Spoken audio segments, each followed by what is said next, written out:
Well, pretty calm weather, and what's pretty calm weather to head into the rest of the week, into the weekend. Rain chances, not much. It seems like it's been a stormy summer, and the temperature's not too bad considering where it's been this summer. We'll start with temperatures. Humidity, as that's going to make a slow creep upwards. 82 right now officially in town. We're already down to 74. Slidell, 74 Belle Chase, down to 72 in Galliano, 78 in Eburas, and 82 Grand Isle. We still have some 60s for dew points, so if you happen to step outside to where we are tonight, it still feels fairly comfy to us, but that's going to be on the way back up the next couple of days. Temperatures going up to maybe as warm as 95. So it's a pretty quiet pattern here. If you'd go up high in the sky a few miles to the jet stream northwest, southeast, that's why you see the movement from that direction. Front's going to try to near, but that one fades because we've got that little bit of a hotter air taking over and moving in as we round up the week. And again, I mentioned the stormy summer so far. It seems like at least somebody's gotten rain around the greater New Orleans area every day. We're not going to find this maybe until we get into next week, and I'm going to define the maybe in just a minute. 20% chance of a storm might be pushing it. 10-20% chance of an isolated shower and storm. Still have some humidity in the ground enough that we could get that added into the atmosphere.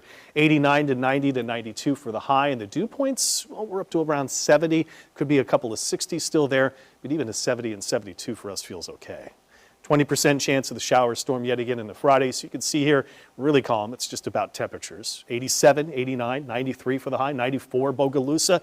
We're starting to tick out those dew points to about 72 to 73 in many cases. So humidity slow creep upwards a little bit higher this weekend, but not too bad. I mentioned that we're going to check out Hurricane Lorena in the Pacific. The reason why, this is expected to make a trek over the Baja Peninsula, Gulf of California.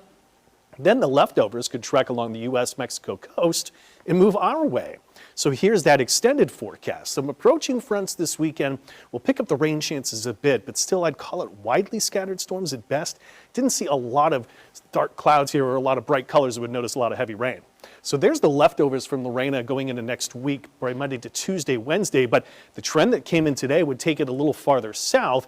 What that would do is effectively help to pull down some little bit cooler and drier air, but we'd stay away from the greater rain chances. Disorganized cluster of storms, tropical wave. National Hurricane Center has been identifying all the way back to Sunday when it emerged from Africa. Chance that it develops over the next couple of days, a medium chance, but it's really a high chance over the next 3 to 7. Our forecast data have been pretty consistent here. If we're going to go to a tropical depression, happens over the weekend to next week, it doesn't look like the strongest system.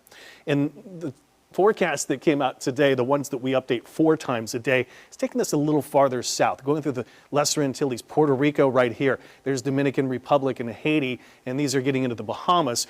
The past few days had it going a little farther north, but I can tell you that our best forecast data, where we make a forecast, make some changes, and we do it again here in the U.S. 30 times, this is still taking it north like Fernan did a couple weeks ago and off the East Coast.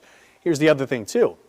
We're looking at that could enhance those rain chances, but it's still only a 40% chance right now, so pretty far out. So what we'll do is take those temperatures up the next few days heading into the weekend. You'll feel the humidity back by Saturday. Saints Sunday, but just a 30% chance of widely scattered storms. What I do find, and I mentioned if that system tracks south, could pull in that cooler air. Look at the high Monday, 87, and it's been a while since we've been there.